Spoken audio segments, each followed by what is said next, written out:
12월 2일부터 12월 28일까지 총 4번의 만남으로 진행이 될 거고요. 우리의 삶에서 어떤 선택을 할 것인가에 대해서 함께 나누는 그런 모임을 시작하려고 합니다. 신청은 11월 24일부터 11월 30일까지 저희 인스타 북만남 인스타그램에 개인적으로 DM을 주시거나 북만남 카페에 들어오셔서 신청서를 작성해 주시면 됩니다.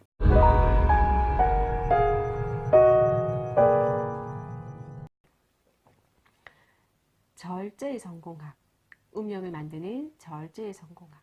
성공할 수밖에 없는 운명은 어떻게 만들어지는가? 미즈노 남보쿠가 지은 책을 가지고 왔습니다. 이 책의 서문을 보면 이 지은이는 이 책을 3번 읽고 책을 평가해 달라라고 이야기를 하거든요. 그래서 제가 두께가 되게 얇아요.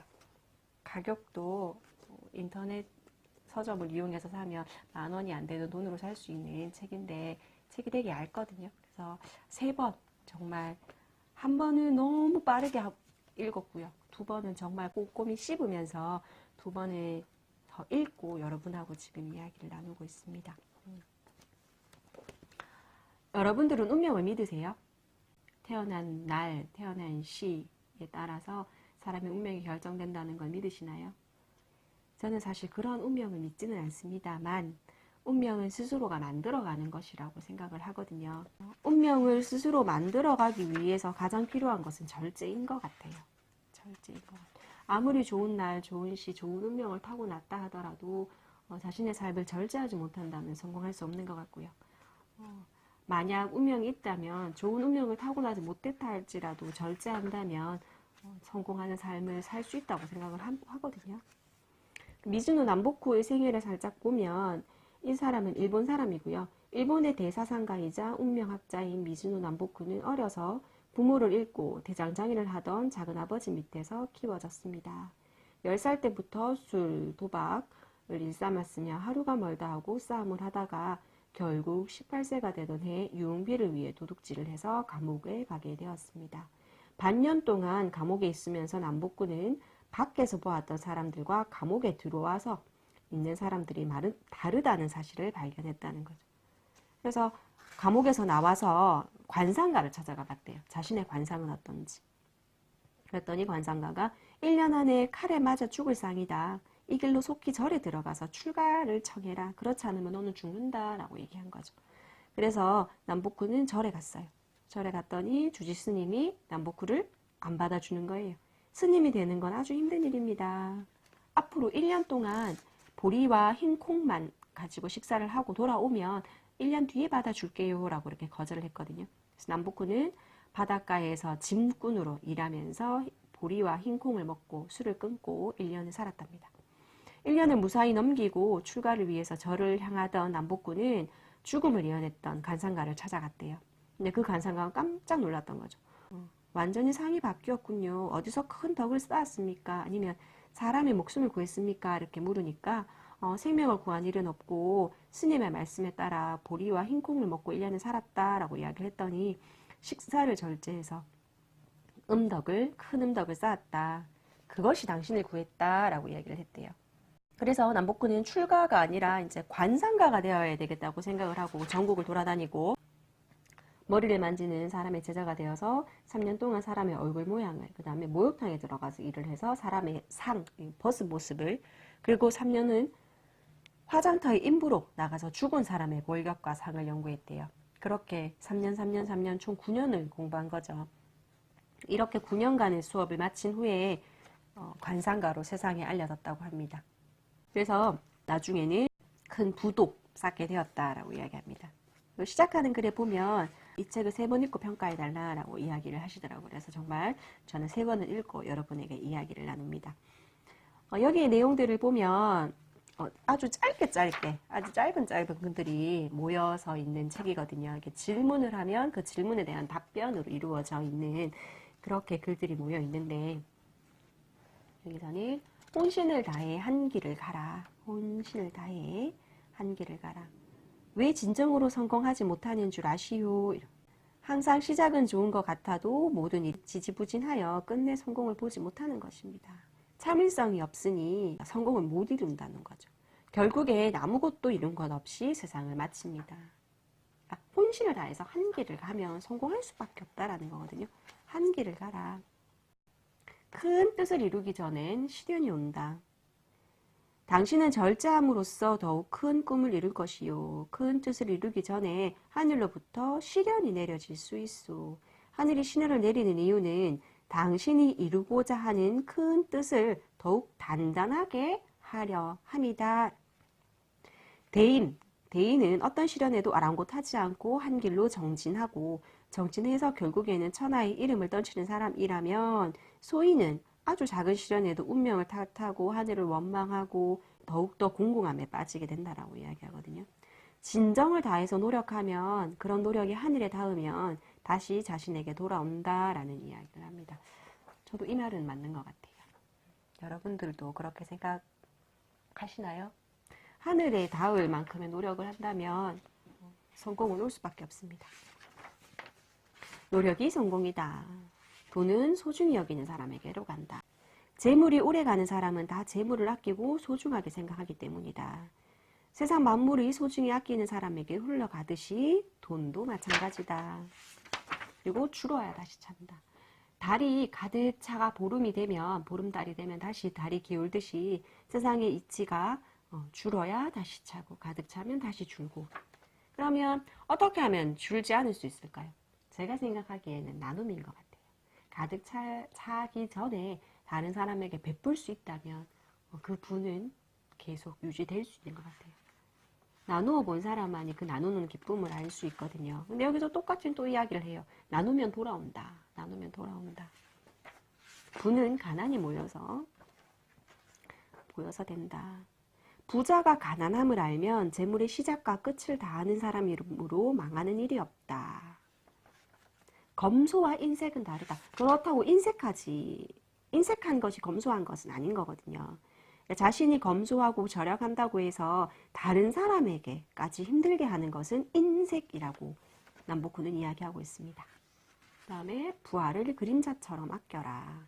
자신의 밑에 사람을 자신의 그림자처럼 아낀다면 정말 진정한 주인일 수 있겠죠. 자신은 험한 일, 싫은 일 하기 싫으면서 자기 밑에 사람에게 그런 일을 시킨다면 그림자가 뭐예요? 그 빛이 비쳐서 나타나는 자신의 모습이잖아요. 그죠? 그래서 부하를 그림자처럼 아껴라 라는 말은 다르게 말하면 자신처럼 아껴라 라는 말로 저는 이해했습니다. 일찍 일어나야 성공 운명이 된다. 아침 일찍 일어나야 한다 라고 얘기하는데요. 아침형 인간이 되라. 그런 얘기 많이 들어보셨죠. 그죠? 남복훈은 아침에 일어나야 하는 이유는 해의 기운을 받아야 된다라고 이야기하거든요. 해가 뜬 이후에 일어나는 사람은 아무리 관상이 좋아도 운명이 완전하게 돌아가지 못한다. 해가 솟을 때의 기운이 성공의 기운이기 때문에 그 기운을 받아야 온몸의 기가 제대로 돌아간다.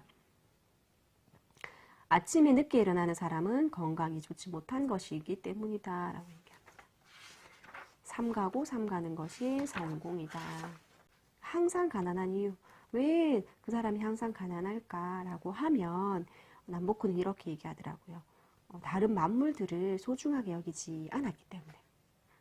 사람들에게 착하게 대했을지 몰라도 세상 만물을 함부로 대했기 때문에 가난하다. 그러니까 세상 만물 모든 것을 귀하게 여기면 부자가 될 수밖에 없다라고 이야기를 합니다.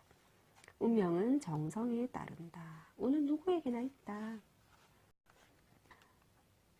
검소함은 자신을 빛나게 한다. 가난을 다 채우면 복이 온다. 여기서 음식 말고 성공을 즐겨라. 우리가 할 수 있는 절제로 가장 쉬운 절제가 뭐가 있냐면 남복훈은 음식 절제를 이야기하더라고요. 자신이 죽을 상이었다가 흰 콩과 보리만 먹고 1년에 뱉어서 이제 관상이 바뀌었다는 말을 남복훈은 믿은 거죠. 그죠? 그럴 수도 있을 것 같아요. 왜냐하면 원래 남북한 사람이었는데 흰 콩과 보리를 먹으면 힘과 기운이 없을 거 아니에요. 힘과 기운이 없으니까 조금 온순하게 1년을 살았을 수 있었을 것 같아요. 그러다 보니 상이 바뀌었다는 건데 음식 말고 성공을 즐겨라. 그래서 이 세상에 즐거움이 얼마나 많아요. 그죠? 하지만 먹는 즐거움은 그냥 하나 즐거움일 뿐인데 먹는 것에만 즐거움을 추구하지 말라는 거거든요. 그래서 음식을 즐기기 전에 먼저 성공을 즐겨라 라는 말을 하거든요. 성공한 다음에 음식을 즐겨도 늦지 않다. 요즘 텔레비나 뭐 이런 유튜브에 보면 먹방 이런 것들이 정말 많이 나오고 텔레비도 계속 먹는 음식들이 많이 나오는데 그것이 나쁘다라기보다는 그것만을 즐기는 것은 좀 잘못된 것 같아요. 그래서 음식을 먹는 그런 것을 먼저 절제하고 밤에 먹는 거 당연히 먹고 싶죠. 밤늦게까지 있다 보면 무언가가 먹고 싶고 무언가를 먹고 자게 되면 속에 부대끼고 우리의 온 몸이 푹 잠을 자지 못하기 때문에 아침에 일찍 일어나지 못하게 되는 거고 이런 악순환이 계속 반복되는 것 같아요. 그래서 남북군은 태양이 뜨는 그 기운을 받아라 라고 얘기하기 때문에 일찍 자고 일찍 일어나고 음식을 절제하고 이런 삶을 살다 보면 성공할 수밖에 없다라고 이야기를 하거든요. 남북군은 이렇게도 얘기해요. 먹은 것은 똥으로 나온다. 입이나 항문이나 같은 구멍이다. 입으로 한번 들어간 음식을 토하더라도 항문에서 나온 똥과 같이 구린내가 난다. 과식하고 싶으면 밥을 그대로 변소에 버리는 것을 이렇게 생각해봐라. 뭐 이런 이야기를 하거든요. 음식을 절제해봐라 라는 겁니다. 대붕이 될 것인가 참새가 될 것인가. 대붕은 동양에서 말하는 큰 새인데요. 환상 속에 있는 큰 새입니다. 장자가 많이 이야기한 이야기인데 우리는 대붕이 될 수도 있는 존재고 참새가 될 수도 있는 존재라는 거죠. 그래서 음식 같은 것을 먼저 절제한다면 우리는 대붕이 될 수도 있다라는 거거든요. 나는 성공할 수 있을까가 궁금하다면 먼저 음식을 절제해봐라. 식사를 절제하고 매일 엄격하게 실행하다 보면 성공할 수 있을 거다. 근데 음식조차도 먹는 것조차도 절제 못한다면 그렇게 쉽게 성공할 수는 없을 것이다 라고 이야기합니다. 그럼 무조건 적게만 먹으면 되느냐? 규칙적이지 않게. 그건 아니고요. 규칙적인 식사를 먹으라는 거거든요. 적게 먹더라도 일정한 시간에 먹어라. 규칙적으로 적은 음식을 먹어라 라는 이야기입니다. 그리고 음식은 금은 보화보다도 소중하다라고 이야기합니다. 음식은 금은 보화보다도 소중하다. 폭식은 패가 망신의 지름길이다. 그리고 주는 것이 받는 것의 기본이다. 아까 가득 차면 기운다는 이야기를 했었잖아요. 그게 가득 차지 않도록 하기 위해서 우리는 어떻게 해야 된다? 다른 사람에게 베푸는 것이거든요. 그 베푸는 것이 기부고요. 그래서 좋은 운명을 만드는 소식, 소중하면서도 무서운 것이 음식입니다. 음식은 생명을 기르는 근본이고 평생의 기름이 음식에서 시작된다. 음식을 항상 절제하고 조심하라는 이유가 여기에 있다라고 이야기합니다. 다른 사람을 돕는 방법. 먹을 양식을 아끼고 아껴서 베풀어야 참된 도움을 주는 것이다. 배불리 먹고 남는 음식을 베푸는 것은 덕을 쌓는 데도 도움이 되지 않는다. 그러니까 내가 배부르고 나서 남는 것에 대해서 나누는 것이 아니라 내가 먹을 것을 아끼고 아껴서 베푼다라는 겁니다. 음식 절제가 효도된다. 효의 길이다. 넉넉한 곳에서 부족한 곳으로 흐른다. 그래서 가득한 부자가 되어서 가난한 사람에게 흘러갈 수 있다면 너무나 아름다운 세상이 만들어지겠죠. 그죠? 절제하면 망하지 않는다.